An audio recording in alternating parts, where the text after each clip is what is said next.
another episode of Nothing is Off the Table. I have one of my best friends here.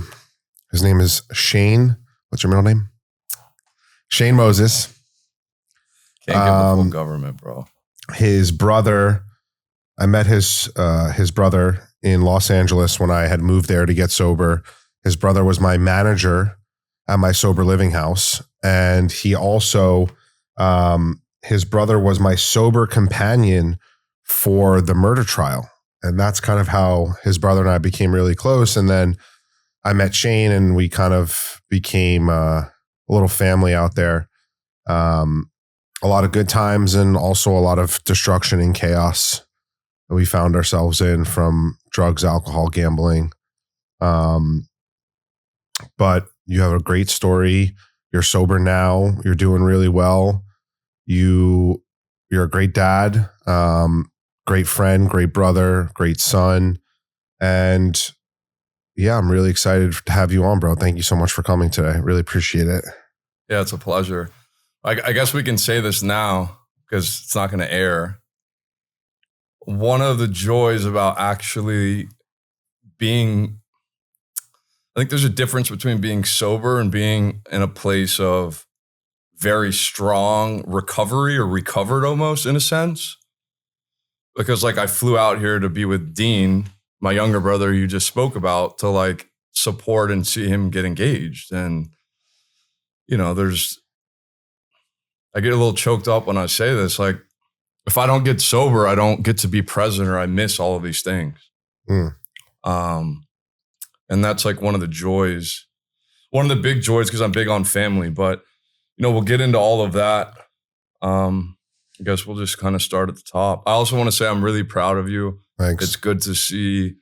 I've seen you at arguably your worst. And Definitely. to see you, you know, you're an amazing father. Look, I've always looked at you like a little brother to me. I love you. I would go to war for you.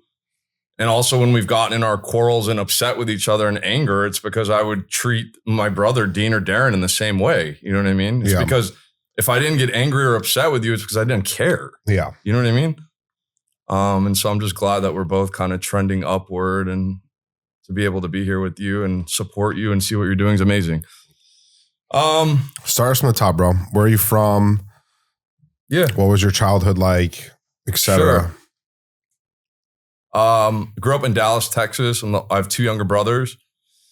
Me and Dean are Irish twins, so we're the same age every year in April for 26 days. And then Darren's the youngest, so we're all like 3 years apart, so we're very close in age. My parents immigrated from Israel to the United States, so you know, we were first generation Americans. My childhood was amazing. Family time, sports. I remember like I have a fond memory of, you know, I just had a really good childhood. My mom was always filming. I had cousins that were like a couple years older than me and Dean. It was like, then they had a younger sister, so I had three cousins. You know, we kind of mobbed together like the Moses pack. Childhood was great. You know, with addiction and stuff, people are like, oh, I have this generational trauma. And I'm not like to say some people had a way harder upbringing than I did. My upbringing was really, really good. We weren't like wealthy by any means. We were definitely upper middle class. We took trips. We had a, you know, beach house in Puerto Vallarta. Like my mom and dad broke their backs to give us like a very good life. And to me, it's like I had grandparents that really struggled with gambling addiction. I didn't know that until later, that my mom like supported them her whole life since she was 15 or 16 years old. I wouldn't really understand what that meant until I got into my stuff. But to me, it's like there's an age-old question is like nature and nurture, addiction. Did I inherit it? Did I become like, where I'm at is I have this thing. Doesn't matter if my grandma had it, my grandfather have it, like I have it. Dean has it. Darren, my youngest brother, doesn't. So I don't know where it came from. I don't know if it manifested with where I was growing up because everything was so prevalent. But like to me, it doesn't matter because I have this thing. I've tried it every other way and I know that I have it. And I find solace in that today because we'll get into it later too. There was a point where I had 6.5 years sober and I didn't think I had it and pretty much torched everything to the ground. So growing up was good. Grew up in Dallas, excelled at sports somewhat for, a lanky Jewish kid. Really good at school, very studious. But I was also like, I don't know. I was always kind of like pretty popular. I was smart and I got away with murder at school. Like literally I could do anything and someone might get suspended and I would get a lunch detention for that. Or like, I always found a thrill in like pushing things to the limits and I hated authority. Like, I don't know why if they told me I couldn't do something, I would just look at them and in my head, I would say, fucking watch me. You know what I mean? Like, I don't know where that perversive streak came from, but it did. I remember in like 9th and 10th grade, I used to break in to teachers' classrooms at lunch and I knew the material. Like I knew it. Like I was a straight A student. I got like the Einstein Award in 10th grade for algebra out of the whole class. But like I'd break into their class, I'd rip through their drawers, I'd find the answer key. This is back when we had Nokia phones, back when Snake was a thing. I mean, you might be too young, but like we didn't have the phones we have now. What's up, everybody? I'm Louis Ruggiero, and I'm the host of Nothing's Off the Table. Let's be real. Whether you're in recovery or not, coffee is more than just a habit. It's a ritual. That's why I've partnered with Pink Cloud Coffee. It's a brand built by people in recovery for people in recovery. It's premium, ethically sourced coffee with a purpose. This isn't just about caffeine. It's about connection, clarity, and showing up for your day with intention. And here's the best part. A portion of every sale goes toward helping someone else on their path to recovery. So every cup you drink helps someone else stay sober. Head to the link in my bio and use the code LJ at checkout to get 10% off your first 10 orders. You won't regret it. So I would write down all the answers and then I would just fucking farm them out to everybody. And that's just the stuff that I would do. I remember one time I was on in-school suspension and the cop came up to me. I'm sitting there eating my lunch. Like I just got 100 on the test. Some girl snitched me out in the class. I gave it to everybody in the class because I'm like a man of the people, like I got everybody. This one girl didn't take a liking to it, told on me. The cop comes down in-school suspension. My dumb ass had them all in my sent messages. So he took my phone out of my pocket and he goes to my sent messages and you just see A, B, B, D, C, D, E, F. It was like a Shakespeare test, whatever. Another person would have gotten expelled for that. I didn't even get suspended. They just gave me more. They gave me like more in-school suspension. And that's what I mean by like, as I got older in life, I would always get into these scrapes, but I would always get out of them. So, yeah, man. Anyways, I started dating girls, started playing some sports, and first time I smoked pot was like not a big deal. I didn't even really get high from that. And then I think the first drug other than weed, I don't know if, back then I didn't really consider weed a drug. Although today the potency is very, very high. It's definitely a drug. Started taking ecstasy randomly. We were drinking a lot too, because that's what everybody does in high school, especially in Texas, at least, drink every weekend, but I wasn't like an alcoholic. Like I could definitely put it down and go to school, but I was definitely smoking a lot of trees. And then I started doing ecstasy randomly. Like me and 10 friends, we're actually a registered gang back in north of Dallas. It's called Plano, Texas. We were on paper a gang because I guess a gang is defined as people that are like breaking the law. They knew we were selling drugs. I was selling pot. Again, this is like a rich, kind of affluent area, but we cause a lot of havoc. So I started taking ecstasy and it was like great. I didn't like the way that you feel the next day, because when you're like that young, you really feel the serotonin like depletion. But I was doing ecstasy that had like triple stack Blue Dolphins was the first one I ever took. And like, I fell in love, bro. Like it was like a Vicks Vapor Rub on the face, fucking Paul Van Dyke going on. We have fucking smoking blunts. Like it was fun. It was cool. Got our driver's license. That was it. I remember also a couple years. So that was like 15 by 16, 17. So we're about to go to college. Before college though, my friends started blowing coke. I didn't know like what was going on. We would like always skip school. This is when like party poker was big. I'm also like, I have a real big problem with gambling. Anything under the sun that someone can be addicted to, I have those issues, by the way, all of them, drugs, alcohol.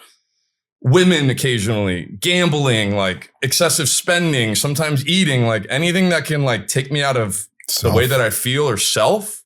Yeah. Voracious appetite, never insatiable is the word I would describe with me. I'm like a fucking pig. Yeah. You know, I know that you can relate with that. Yeah. That's why I feel like that's why we've always gotten along so well. I think in our recovery days together, like my gambling, I always came to you because you're the only person I felt like that could understand at that time. That was before I'd gone to Gamblers Anonymous or had any friends in Gamblers Anonymous program. I would always come to you in time, both good times when I was sweating big action and things were good, and both horrible times when I was like, bro, like what the fuck am I doing? But we're very similar that like when things are well, like things are going well, we take care of our friends, we take care of family. Like, oh, we're going on a trip. Oh, you can't afford it. Okay, I'm going to pay for your coming. Like it's always just more. It's never enough for us. 100%. There's also a lesson to be taught in that, and we can speak on that in a little bit later. I firmly believe my experience is like all of those deficiencies or liabilities that I once have now been converted to assets. Yeah. Meaning I'm not like in business, I want to win. I will fucking step on somebody's throat if I need to and rip their head off. I won't break the law or anything, but I'm super fucking competitive. And when we're going to war in business, like my team's going to win. We might lose the battle, but we're going to win the war. And that intensity was the same intensity I had when I was fucking selling drugs, doing drugs. Like, bro, I'm either over here on the spectrum of just like intravenous drug use, copious amounts of illegal money coming in, or I'm like over here in the middle of recovery, helping other men, sponsoring them, cold plunging, in the work with a sponsor. Like it's crazy to me. I laugh at it because I'm a jokester, but I laugh at myself. Like I go from like hotel rooms to where I'm with people that I don't want to be seen with in the world, right? Doing heinous, disgusting things that hurt my spirit. But in the moment, I believe that like it's going to be so much fun. Or I'm like at the butcher, like, is that grass-fed, grass-finished beef? fucking wild, bro. I like this side more because I really do love my life. And I know if I were to die, God forbid, my daughter wouldn't have a father. I would leave a lot of people with collateral damage. And I caused so much damage throughout my years, and we'll get to that like part of my amends to myself and to others and really to this world is to show up in the best version of Shane possible, not to dim my light and to help as many people as possible. As a side note too, to also show up for my family because they were always the ones there holding the bag. Always. So yeah, back to when my friends were doing coke, I wasn't like, again, I was a studious student. I dated like a beautiful girl. I was full ride to college, on a scholarship, academic. I cheated on that test, but I'll get into that too. But still, I had it on paper. But they were all blowing coke, and they went to like this weird school because they couldn't handle the school that we were in. So they went to like this arts and crafts school, and they just like did drugs and smoked pot. But I saw like we would skip school. My boy, he was so coked out. We're 16. We would play basketball and we would bet like 1-on-1 games, 2-on-2. Dude, he was so coked out that he like shot the basketball so hard that he cracked the backboard. Like I didn't, you know what I mean? And then he would like jump in the pool and he would just be sitting there with his face in it and there's blood running everywhere. And I'm like, dude, what is going on? Like this shit is not normal. And then one night they asked me to hold their cocaine because they didn't want to do it anymore, right? They had like a come to God moment at the Taco Bell parking lot. We're all drinking. I don't want to do this. Give it to Shane. He doesn't do it. So they gave me this little cube with like a rock of blow. Dude, 20 minutes later, my boy's like choking me to give it back to them. Like, you know what I mean? Like, give me the fucking bag. And I'm just like, dude, what? I'm never doing this. Fast forward, I joined a fraternity. I went to the University of Arkansas with 8 of those friends that I was in high school with. And then I'm sitting in the parking lot and I try my first line with a guy named Jason. And I fucking loved it, bro. Yeah. I'm like, now I get it. I can drink more. I'm like laser focused concentration. And I'm like, it's so good, I should just start selling it, because then I'll always have it. And I've always been like a hustler in a sense. I remember, to give an anecdotal example, I remember when I was 15, my cousin showed me they were getting bud from California, getting like an ounce so they could smoke for free. But to like paint the picture to the audience, the type of person that I used to be, fast forward, so that's 2003. So I would say maybe 2007 or 2008, me and my brother Dean are walking through security with biker shorts on with 100,000 or so in cash stuffed on us. This is before security had those things. You just walk through a metal detector. Yeah. We're flying to San Francisco to pick up 100 pounds and having kids from Texas drive to meet us there, stuffing it in their car. They're driving back to Texas. We're hopping on a flight, and then we would like double the money when we got it back to Texas. Like that was while we're in college, mind you. So the point earlier of like this insatiable desire, like, not that there's anything wrong with like the addicts and alcoholics or whatever they had to do that would like, I had a friend that used to like steal razor blades and DVDs. Like that wasn't me. I had like a business. Yeah. And that was part of the reason why I couldn't really get sober, because I had a money counter, just counting the money, like, and then I would just go put it here, and it's like I got funds. So like that's how I viewed myself in the world, because I had no value of self. I didn't like get that from my dad. My dad was like a stoic military Israeli. I'll kill you with 3 fingers in 100 different ways. He wasn't like the coddling, like, I'm proud of you, father. He never said that. I never heard him say I was proud of me. I think looking back on it, all that I really wanted to know is that he was proud of me. Yeah. I want to make a quick little story about about what we did on the college test. We were wild.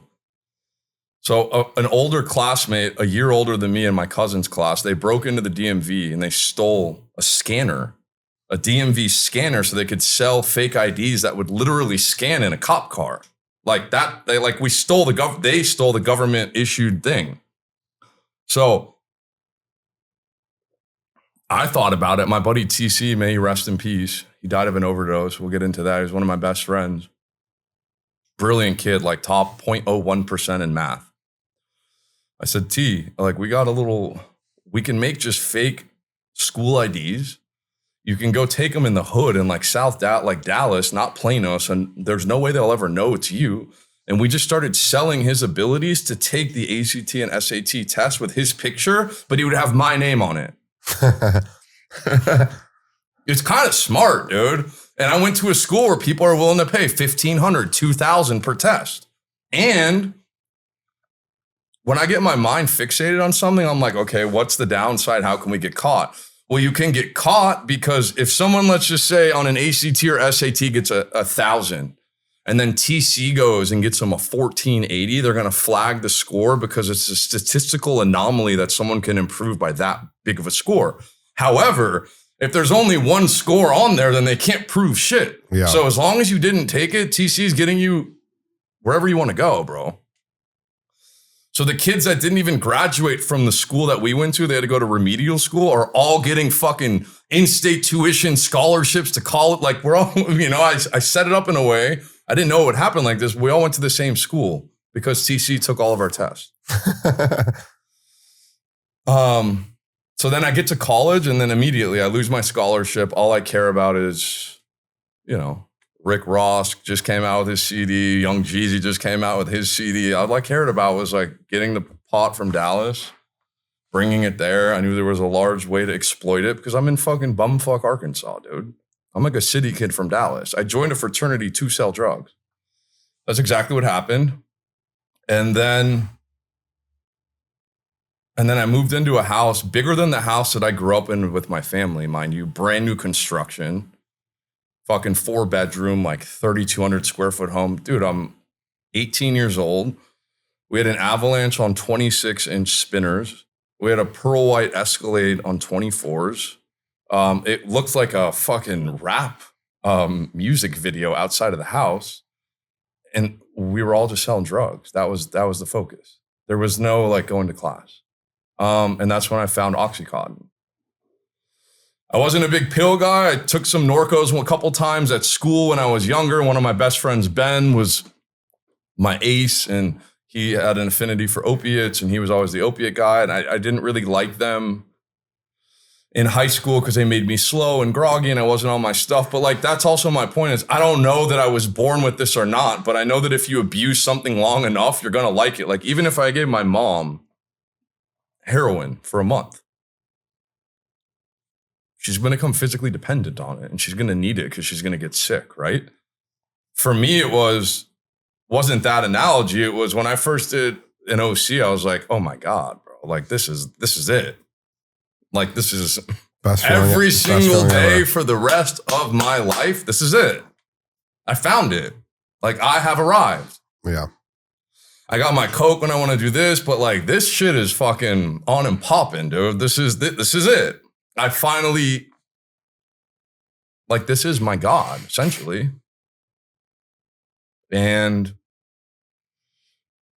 And then, yeah, bro, it just got dark. I mean, I went to about 6 colleges in 6 years. I ended up somehow graduating.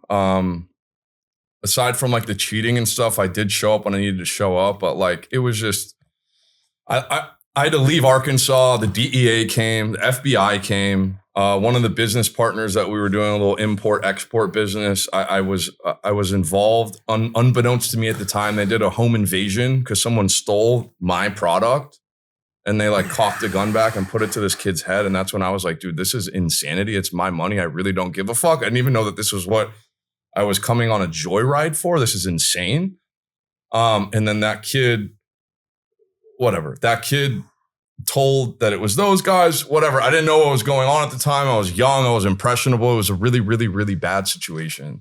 And this dude was already on felony probation and the cops were watching him and he was picking up kilos. And I pulled up to his house one time because he literally lived like a football throw away from me. And I saw all the cars, bro. I saw the people with the fucking jackets on with the letters, the FBI, the DEA. And that's like when my heart sunk like below my feet. I was like, I got to get the fuck out of here. This is way too close. I don't want to get implicated. And then another thing too, there was well, I'm not going to get into that story because that wasn't a good story either. We can just leave that one out. There was a lot of police activity and it was by the grace of God. It wasn't that I was smart. It was just, I was very, very lucky and God looked out for me. God's grace to me is just unmerited divine assistance. And I swear I've had unmerited divine assistance since I was born, really. It's not because I'm so capable. It's not because I'm so smart. It's not because I'm so savvy. There's, as Marco said, the ancestors, the spirit of the world, the creator, my whatever it is, was always guiding and protecting me because I've been in some of the craziest situations that I don't know how I'm sitting here talking to you. Not only like a free man in that sense, but like a free man that's no longer afflicted. To me, it's like, that's why it's so important to me to go out and to help and talk to other people. And I know that resonates with you as well, because like, if it's all just for me, if I'm just wrapped in myself and self-centeredness and self-pity, and I wasted 12 years of my life doing this, I'm going to amount to nothing. I lived like that for a long time, bro. I firmly believe like that. The things that you reiterate in your mind, and believe me, all we do is live in our own minds. Those thoughts, those feelings, those actions, as Joe Dispenza said, that's your personality. That personality really does boil down as your personal reality. If I'm always coming from fear, less than, jealousy, envy, greed, I mean, it's only a matter of time before I get loaded again. What happened after you tried your first OC? Oh, what do you think happened? We started selling them, bro. And I'm not talking about like, oh, let me get 10. We're picking up hundreds. This was during a time when like pill mills, bro. Got it. And also like we're like resourceful, bro. Like when you start getting into that business, you're in the vault, you're in the trailer park scene. You're in fucking the VAs that smoke crack. There are expatriates that are strung out because of the PTSD that they have. They don't want their fucking oxys, but you tell them, hey, bro, go to this doctor, get your script, and I'll meet you here and I'll give you $1,000 or $1,500 a month every single month. You don't think they're going to do it? Of course they're going to do it. We used to fucking line up at CVS. We used to literally call different pharmacies because we would sell them out. Yeah, bro. So then you talk about a habit. I was doing 20 80s a day. 20. It's a lot, dude. It's a lot. It's a shitload. People are like, oh, yeah, no, really, there's no way. Yeah, I was also shooting 3 grams of tar. Black tar. Yeah, it's insane. And I'm not like boasting or bragging. I'm just like an intense person and I have a fucking high tolerance for things. You know what I mean? I just do. So yeah, we were selling. I had to leave Arkansas. I was owed some drug dealers a lot of money because one of the loads got seized. I wasn't so big and strong anymore. You know what I mean? I went to go meet this dude. And I wasn't that like, I was that scared. I'm like, listen, bro, I don't have shit. And I don't know how much fucking money I made you, but I know I made you money, bro. You sent me like 2,000 ecstasy pills for free one time because you couldn't sell them. Like you sent them to me. Not because you love me, bro. I'm not fucking stupid. You were sending me bullshit ass weed. And I'm bringing you back $3,500, $4,000 a pound for fucking beasters for like 9% THC. I made you a ton of money. I don't have bread. Yeah. We're going to squash this right here. Like you can take it to the streets. We can take we're not doing that. And he was like, all right, I'll see you around. And I'm like, okay. And of course, nothing manifested out of it. Yeah. Because he knew at the end of the day, like that's part of the game, bro. Yeah.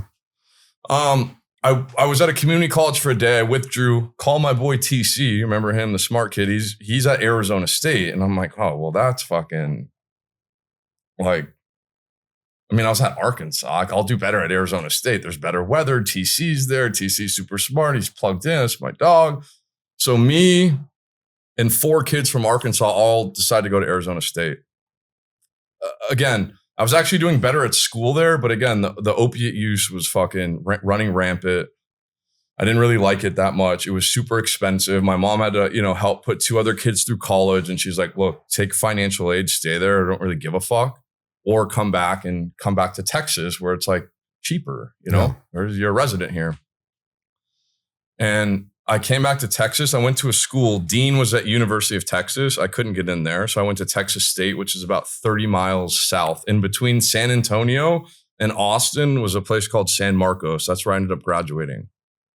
That's also where I ended up shooting dope. That's also where I ended up developing even a worse oxy habit. That's probably where everything really started.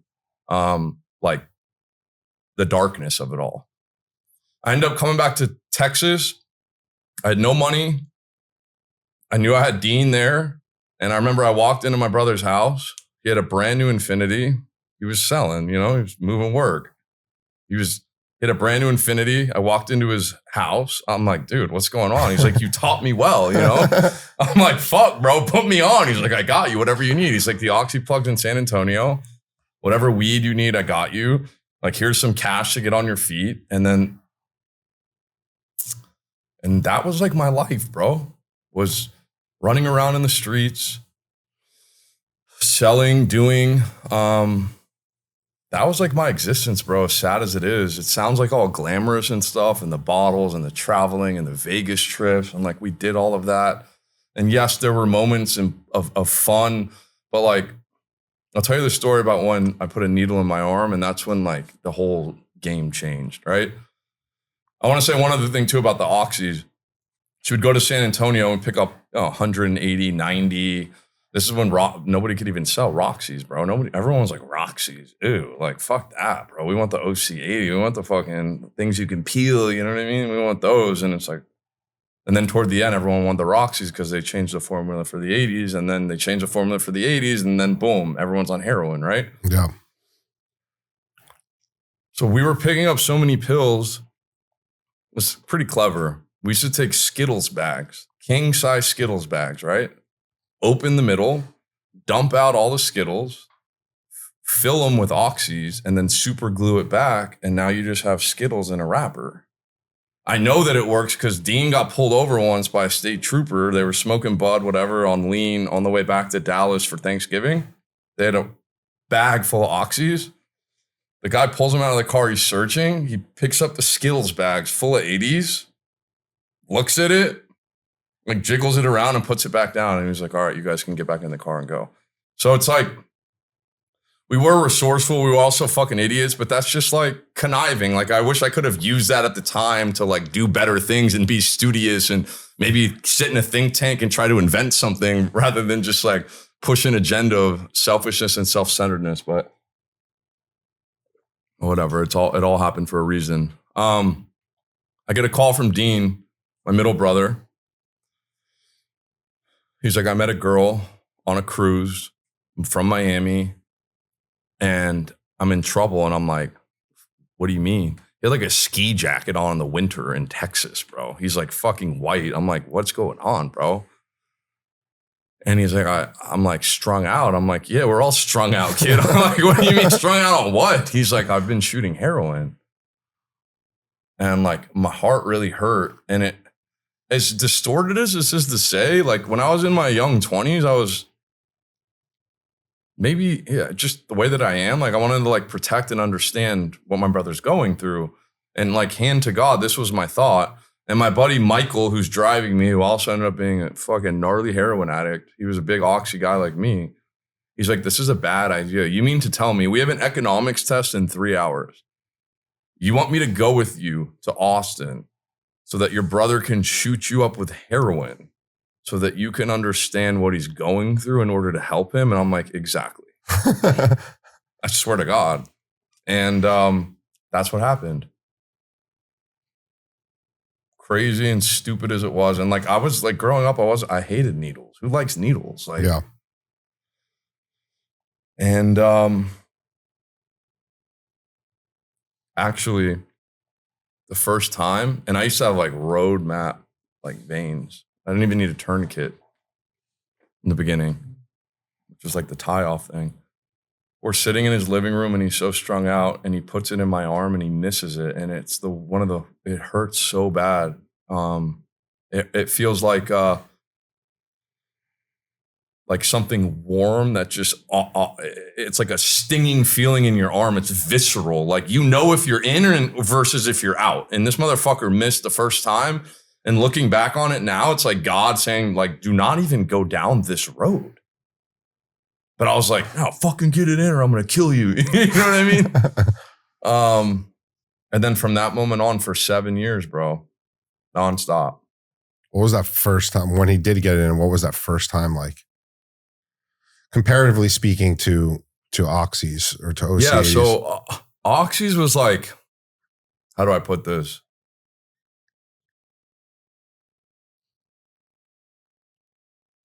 Oxys was like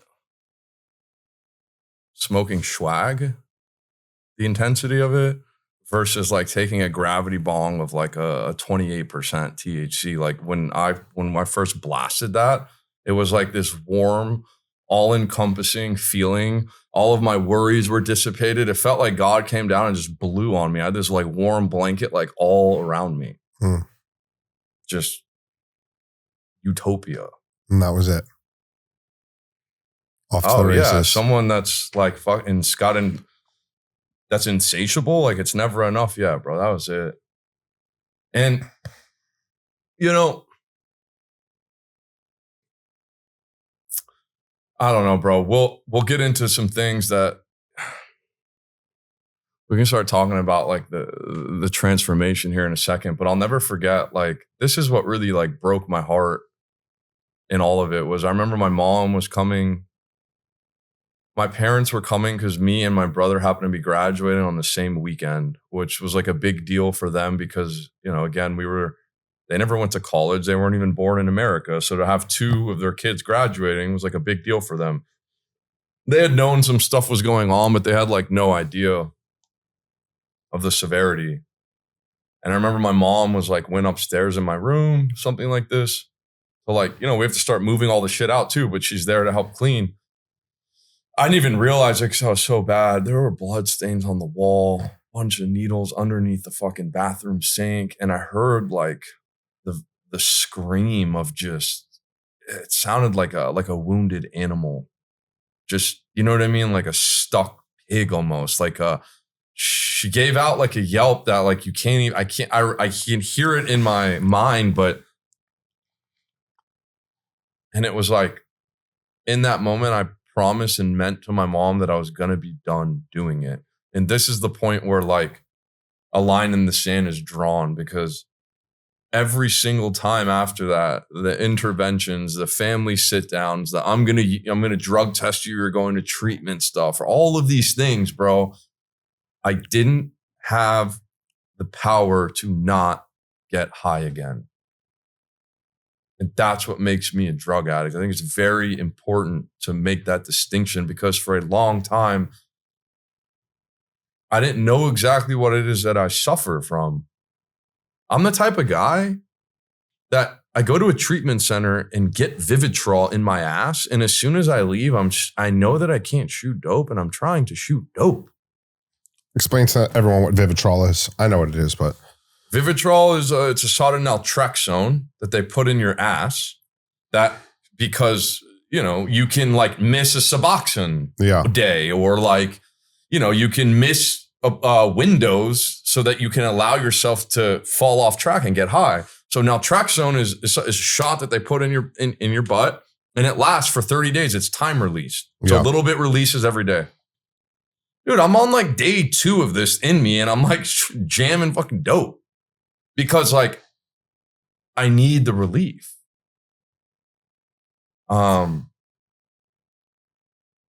And yeah, in the 20s, bro, like I was just reckless. I thought I was larger than life. I never thought that I was gonna. The truth is, like deep down within me, I knew that it's crazy to say this, but I'm gonna say it. Me and Dean would be doing it, and we're like, if we're doing this by 30, like we got problems, but we got a little bit of time, you know? Yeah. We're also IV cocaine too. With it, we would mix it, which is speedballing. You know, I'm a connoisseur. You got to do both, of course. Yeah, the high and the low. And it was just dark, bro. It's just like, and I think we were talking about it earlier. Like once you get involved in this lost in translation, and you're physically dependent, and your mind obsesses over it, and you can't really function in society because you've been a leper for so long, it's really hard to just be like, all right, I'm done. Yeah.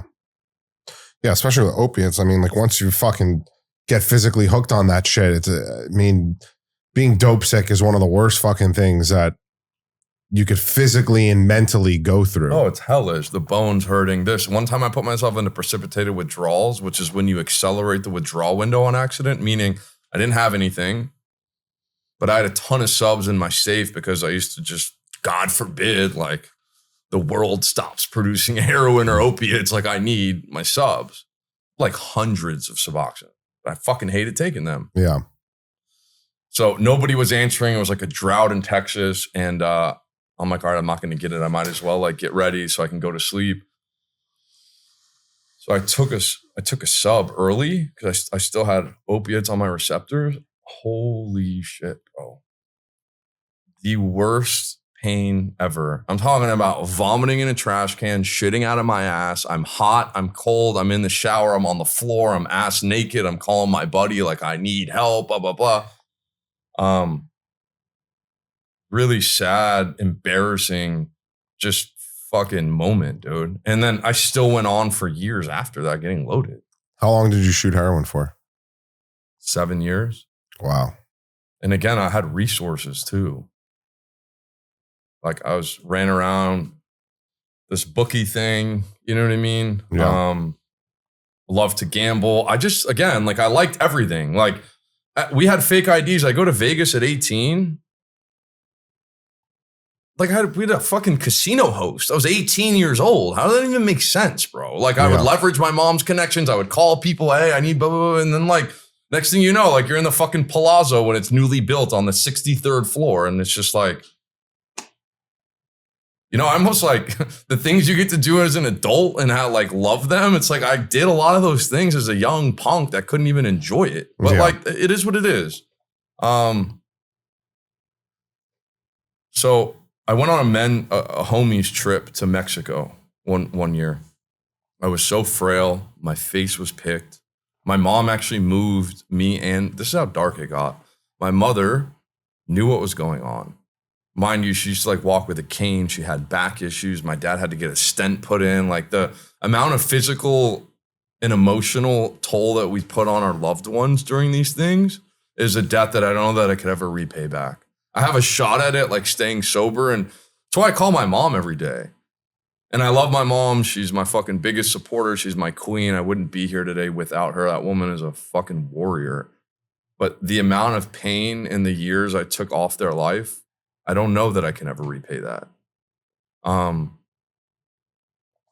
So I go to a homie. So she moved us back in the house. Oh, I'll finish that thought. To check on us in the middle of the night to make sure that we were still breathing. That's how dark it got at my family. My mom used to tell me in sidebar conversations between her and my father. We lost my father about 3 years ago. But she would talk about like, which one are we burying first?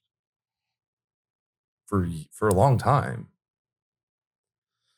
And so anyways, I go to a trip.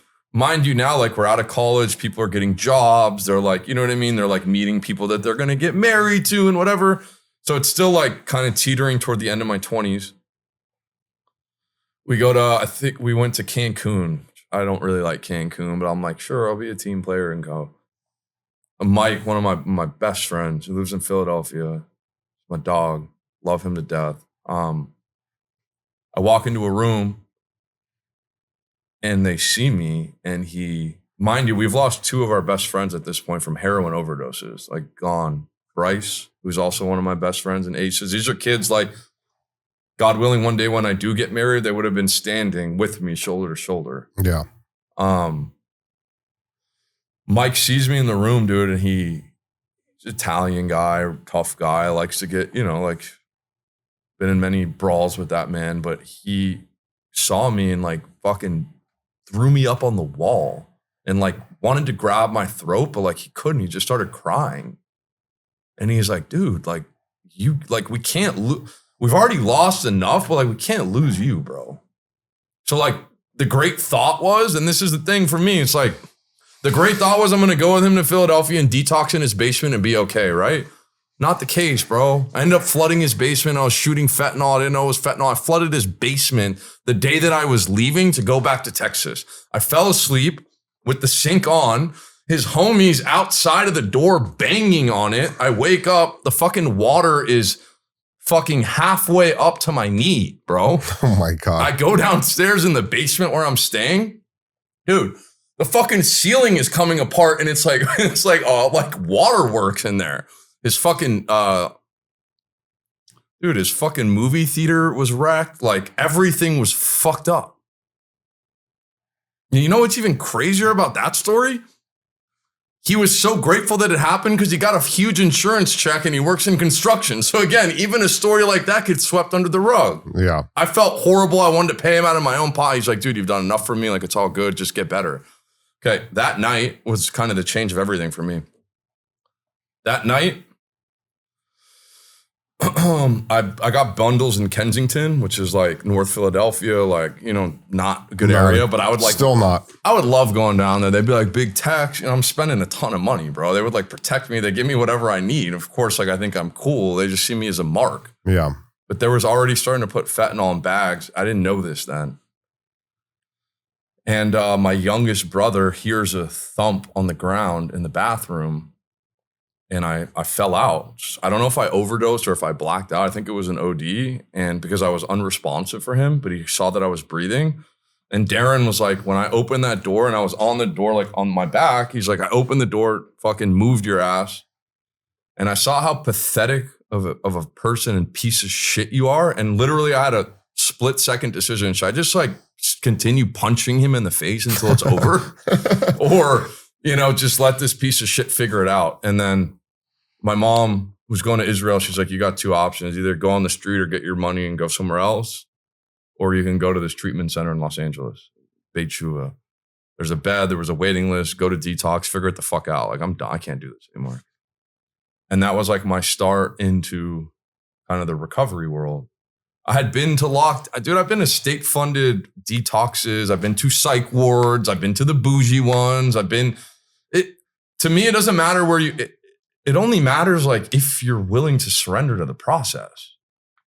I can't walk into rooms and say I'm better than you. I'm better looking than you. I went to college and you didn't. I make this amount of money this in a year. You make this. Like, I would go into rooms where people wanted to help me, and I wouldn't look for similarities. I would just cut them down with the differences. And like, how can I hear anything when I'm that egotistical? Yeah. Like, there's a man with a family trying to sponsor me and take me through the work, and I'm like judging this man's character. Like, who the fuck? Anyways, now I believe, like, who the fuck am I to judge anybody? Yeah. The only time I'm going to be judged is when I go in front of God. Who am I to judge anybody, especially with what I've been through? But again, like, that's my experience. That's just who I was. Yeah. I needed to surrender to the process. I needed to be beaten the fuck down. I needed someone to just tell me, listen, man, you think you're all of that. Like, you need to sit the fuck down. You need to sit down. You need to take the cotton out of your ears out of your mouth, out of your ears and put it in your mouth and just shut up. You don't have an experience with this. You've never been sober. You've never really helped anybody in your life. Why don't you just bear witness to what's going on here and just be open to and receptive to the process? And then, like, it kind of started happening. I also moved to LA, by the way. I was in a residential treatment center. Dude, I was so bad. I mean, I'm getting loaded in the treatment center. I'm gambling in the treatment center. I have techs in there pissing for me in my UAs. They think I'm high, but they can't prove it. I'm on steroids. I'm doing GHB. Like, anything I can do to just not, like, because I was just so, felt lonely, felt scared, felt like I wasn't understood. I felt like I had all this anxiety, I had all this resentment kind of toward my father in a weird way. I never felt that I was good enough. I just felt like I was an eternal fuck up. Like, there goes Shane, the guy with all the potential and will never get it right. You know? I relate to that a lot. Just, the guy can do that's, when someone uses the word potential and then describes you, it's not a good thing. No. You know? But also, like, deep down, I knew that, like, I was a winner, and I knew, like, things that were instilled in me to, like, have compassion and have empathy and to be generous and to help other people. Like, I had those things instilled in me, but when you're doing all of those other things, that part cannot exist. It just can't. And, like, part of the process now for me is keeping that portal or those blockages open. So that I'm not saying that I'm perfect today, but when I make a mistake, I feel it almost instantly. And I'm like, oh, that was wrong. I need to call that person. Hey, I was a little aggressive today. I'm sorry. This was going on. There was no reason for me to treat you like that, which would have never, ever happened before. It just goes to show, because there are users out there, I'm sure people listening too, that, like, they're in treatment centers and they're getting loaded. Like, that's my story. Yeah. I'm a chronic relapser. Yeah. Chronic. Because I always think that, like, I'm a little bit smarter, or, like, the rules don't apply to me.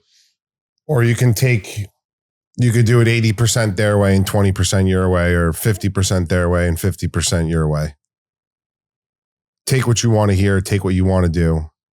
And then the stuff that you don't like or that you don't want to do, you're going to do your way. That's my experience, at least. Yeah. No, 100%. I agree. And then also I was in this treatment center in LA, and I relapsed. I had a bunch of dope in my pocket. They sit me down. They're like, listen, we know that you're high. Give us the dope and you can stay. And I'm like, fuck that, bro. Fucking leaving. I left with 4 other people that day from treatment. I didn't know anybody in Los Angeles. Packed my shit in trash bags, went to a hotel. My body became so badly damaged from using drugs that I developed pending edema in my feet and blood. I had cellulitis. Within 2 days of leaving that treatment center, I had to be hospitalized for 8 days on IV and saline bags and medication. My feet looked like Nutty Professor. Bro, I was running around this hotel in boxer briefs. I like go into, like, this psychosis now, I guess. I don't know. I haven't done that shit in a long time. But I, like, black out. And all I remember was coming to in an ambulance. And They brought me to the wrong hospital and they're like, yo, your insurance like isn't valid here. Like, what happened to you? Where are your clothes? But my feet look like the Nutty Professor. You know that scene where they're all sitting in the table and they're all like fat? Yeah. Bro, my feet were fucking, I've shown you that picture. Yeah. Dude, they're insane. And I'm sitting there again, demoralized, scared, ashamed, embarrassed. I'm sharing a room with this gentleman who is addicted to crack. And we're talking, and he's like 30 years older than me. And he's like, listen, man, like you got a lot going on in your life. This is going to end well. Like, it seems like you got people, because people from the treatment center were coming in to see me. He's like, it seems like you got people that care about you. You seem to have these redeeming qualities. Like, don't end up like me, bro. And I had like to talk about in the big book too, these ominous warnings that I always had. I mean, friends were dead, bro. Kids that like I used to run around with when go on family vacations, and I'm still close to their families today. Like, they're gone. But like me, I don't think it'll happen to me. Yeah. I'm an anomaly. It's not going to happen to me, even though despite all the evidence, it's like my mind tricks me. Dude, at the end of the day, I believe, simply put, it's just a disease of amnesia and perception. And my mind sells me bullshit, and then the other half buys it all day long. And I can't differentiate the true from the false because it's in my voice. It's not this like nefarious witch in my head that's like, we go through this. And it's like, no, it's my voice. I'm used to hearing that voice. And it's like, that idea sounds normal. Like that idea to go try to help and protect my kid brother that ended up getting me to be a IV heroin addict for 7 years. That was an insane thought that I actually went out and acted on. So I begged to come back to the treatment center. They let me in. They've like voted on me. They let me in, and I still didn't get it, bro. I still got loaded again. They kicked me out, and then I finally got to work. My mom flew out to California. Dean, I got my brother Dean into treatment. He's like sober and crushing it. And I'm like, also another thing that I have to say is, I don't know if this is just me or if it's with you too. I didn't believe that people were as bad as me. Therefore, if they weren't as bad as me, then they might not be able, like they're not suffering from what I'm suffering from. That makes sense? Yeah, I felt that way. I was like you, bro. I compared to everything. I'm not as bad as him, so I can keep going. And then eventually got to the point where I was like, it's so bad for me. Nobody understands what I'm going through. Like, you just don't get it. And I went through that recently. I went through that like 9 months ago with the gambling stuff. I mean, you know how bad my gambling is. And for someone who's a big gambler, used to be a big gambler, for you to tell me that I need to stop gambling and I need fucking help. Yeah, you're on another level, bro. I'm a big gambler, but you're like a fucking whale, dude. You're just like I have that thing with drugs, you have it with gambling. Yeah. And I'm the type where my gambling is, I will take whatever I have to take from whoever I have to take. It doesn't matter if it's my mom or my father, or it's my best friend, or it's my best friend's dog, or it's at my worst, if my best friend was dying, I would have stole money out of his wallet while he was on his way to the hospital. That's where my gambling would have taken me. And I know that because, I mean, bro, I've done, some of the crazy shit I've done in my gambling. Criminal, straight criminal. And my drug addiction, it was bad. But I wasn't I don't know if I was necessarily like going out of my way to acquire drugs. Like, I was going out of my way to get funds to gamble. And the obsession to gamble was far greater than the obsession to drink and use at periods of time. They fluctuated. I mean, you saw me.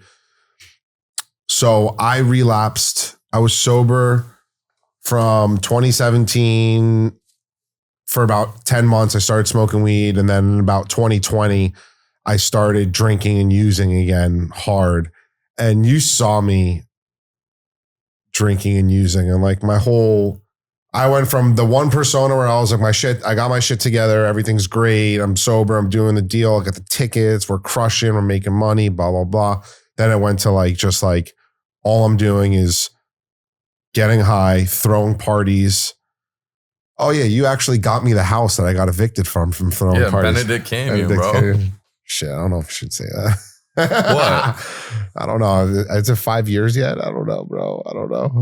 Oh man. Well, you're on the lease, bro. You know what I mean? Yeah, like that.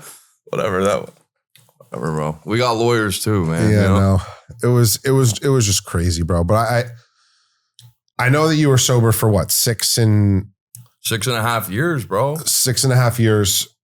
And I kind of want to talk about the relapse. And funny story, it's not funny, but a funny story is that I actually, Shane had 6.5 years, we were at Nobu Malibu and he was like, yo, I want to drink. I've been thinking about drinking. I'm like, dude, just fucking do it, pussy. It's like, it's whatever. It's not that bad. Just drink, bro. Just don't shoot dope again, but you can drink.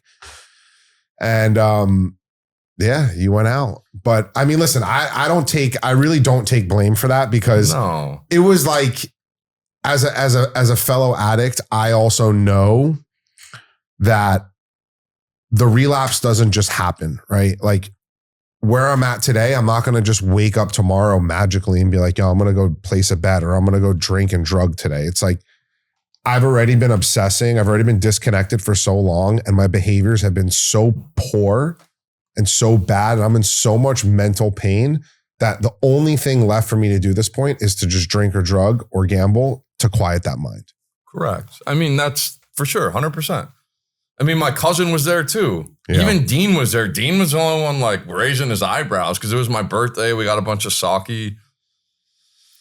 But the truth is like, I don't want to just drink. And you're right. I was removing myself from that. I was slowly building my business. I was starting to actually make some money. I mean, it took me a while, bro. There were fucking 2 years in LA. I'm sorry I'm cussing so much. I need to work on that. But there were times in LA, and now thank God business is like, finally I've stepped into power and believe that I'm a steward of God and like it just opened up. I don't even know how, it just has. Well, I mean, I know how, but it just finally has. And there were 2 years where like, I didn't know like what I was doing. I was lost, newly sober. I'm like calling my mom, like I can't hack it, this, that, blah, blah, blah, blah. And I just stayed the course, dude. I would say the one thing though is like being disciplined. That's like my one greatest attribute that I have today is the discipline. But to your point, back then I didn't have it. I was already getting kind of crusty. I was removing myself from my accountability, my community. I was growing old of the meetings on the west side of Los Angeles. You know, it's important to touch on what we suffer from is a spiritual solution. Has to be. Yeah. I've traveled the world. I've been with gorgeous girls. I've had literally everything that you could say on paper that I thought that I wanted to be okay. And I'm still not okay. And so, yeah, that came and I did that. And then it was like 3 years of just kind of mediocrity, meaning like it wasn't all bad all the way, but then it got super just dark. I mean, you saw me the one time I pulled up to meet you at Yamava. That was bad. I mean, listen, I was playing $10,000 hands of blackjack. And I know. And you showed up limping. Yeah, I left the hospital. You left the hospital because I said I had an allergy. Something like I had some you missed a shot in the leg. Mm-hmm. You pulled up to Yamava. This motherfucker literally was green. Like your skin complexion was green. I literally looked at you and I was like, bro, you can't drive back to LA tonight. You're like, no, it's fine. I'm like, listen, dude, I got a 2-bedroom suite. It's comped. It's all yours, bro. Go up there and go to sleep. And you're looking at me like, dude, what are you doing? I'm like betting 10,000. I'm like, listen, dude, don't fucking worry about me. You're like, bro, like I know you're in the hole like 500K right now. Why are you betting $10,000 hands? I'm like, listen, dude. Look at you. Just get the fuck upstairs. I'm like, give me some money, bro. I want to gamble too. Oh man. I think, we, full transparency, me and Shane didn't talk for probably about 6 months because my gambling, took me to places within you and your brother that was really, it was just bad. It was just bad. I borrowed money from Dean and I couldn't pay him back. And it was a nice chunk of change. And Shane was just kind of like bro, like how could you do this to us? Like, I can't deal with you anymore. I can't deal with you. I can't deal with you anymore. We fucking started going at it, blah, blah, blah. We both said shit that we regret. And we didn't talk for 6 months. And this was at a time where you were struggling and I was really struggling. And then I left LA, moved back to New York, kept going with the gambling even more. And then I think around the same time, we kind of both were just like on our own journeys and we both kind of got it back together. And I think the blessing for me is knowing that in these really short stints of sobriety that I have had, my life got so good so quick and everything, like the chaos was just so minimal. It was like normal life shit happening that I was like, okay, like I have to give this a try. I have to try again. I have to go to Gamblers Anonymous. You know, I'm curious what has changed because me and you were both out there in between our periods of sobriety for like 2 or 3 years, in and out, in and out, in and out. What has really changed for you this time where I see it now? This person I see in front of me now is very similar to that person that had 6.5 years of sobriety, and maybe not towards the end, but the first like 3 or 4 years, bro, like this fucking man was starting 8 Heroin Anonymous meetings, sponsoring more guys on that I can count on 2 hands, reading the book with them, taking them through steps, going to meetings, had a group of sober guys. Like that was the Shane that like I knew. And I see that again. Bro, I saw it the moment I saw you today. Like I didn't have to talk to you for 5 minutes to figure it out. It was just like, I looked at it, I was like, oh, okay, he's back. He's back. Very, very easy to tell with both you and I. It's very easy to tell when we're good or we're not good. Our energy just radiates either shit or the spirit of God.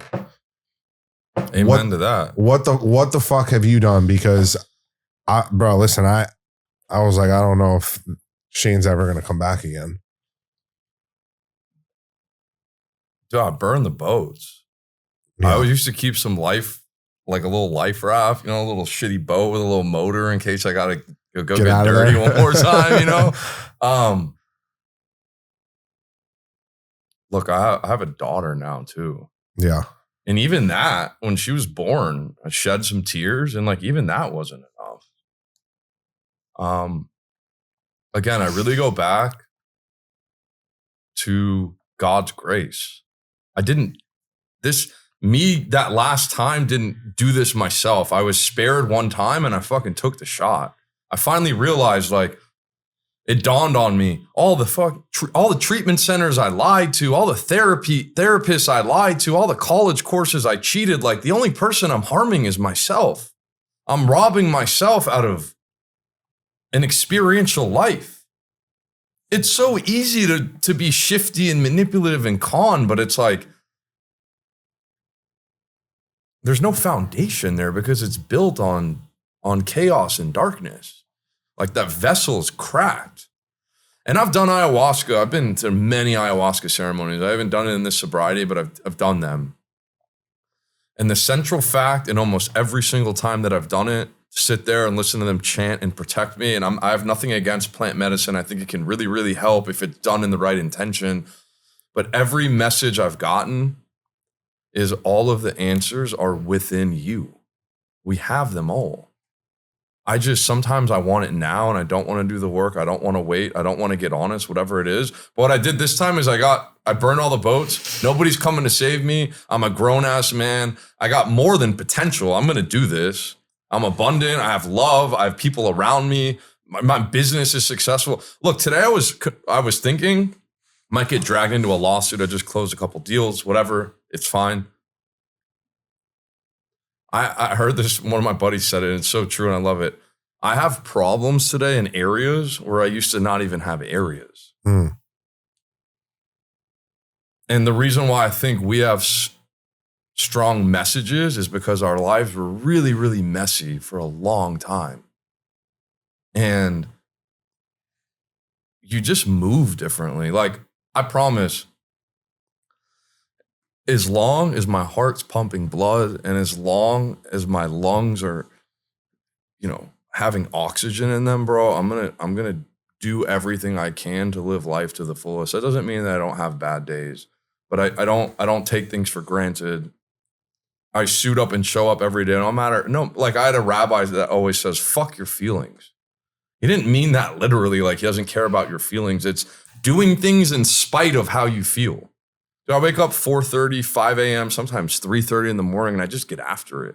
I get close to God. I talk to God. I do my prayers. I do my meditations. I try to send love to the people that are out there that are still suffering. Go to a cold plunge. I have a trainer at 5 a.m. I'm scaling businesses right now. I help 4 or 5 guys. I walk them through the work. I have a man that I'm current with and in the steps with. Like, that's my life today. Yeah. There's no sneaking off to casinos anymore. There's no like, let me rendezvous with a lady of the night. Like, I don't want any of that shit. I want to meet a girl, to have a family, and to build a home with, and to like show up in a capacity that I know that I can show up, like how I can show up. And with the things that I've learned on this journey, I'm big on family, having integrity, being a man of having morals, which is, being spiritual. I kind of got back into Judaism a little bit. I think spirituality and religion are 2 different things. I also don't believe that God is punitive. A lot of religion is punitive, and I have nothing wrong with that. That just doesn't jive well for me. I believe that my God that I have a relationship is all loving, all understanding. And if I was made in that image, so it's like a father. He knows me better than I know myself. It's not like taking tallies, but I believe also in life, life is like, what are you going to do when like you stumble and fall? How are you going to get up? You're going to point, you're going to blame, you're going to take responsibility, you're going to grow closer and stronger in that faith. Or are you just going to go back to like how things were before, the easy way out? And that's what I love, man. Like, the reason why I love the spiritual life is that there's no summit. You can always improve. You can always be better. And for so long, I always sought this like escape that was temporary. This perceived, altered, messed up state was all that I wanted, because it checked out and it limited my responsibilities. And I think like deep down, I knew that I have so much to give and offer to the world, and a lot of light to shine. And with that comes a huge shadow. And if I'm not able to work through that shadow self, that part, then like, what good am I to anybody? What good am I to myself? What good am I to my daughter, to my mom, to my brothers, to you, to the people I help, to the clients that trust me with $1 million deals? Like, that's crazy, bro. And today, I'll never cheat anybody. Even if it means like me not making a deal, like I'm like overly honest. Because then I can sleep well at night. Because if I'm messing up, if I'm screwing somebody on a deal, then what am I going to do tomorrow? Yeah. Right? At the end of the day, like today, I can look at myself in the mirror and be like, yeah, I'm proud of like,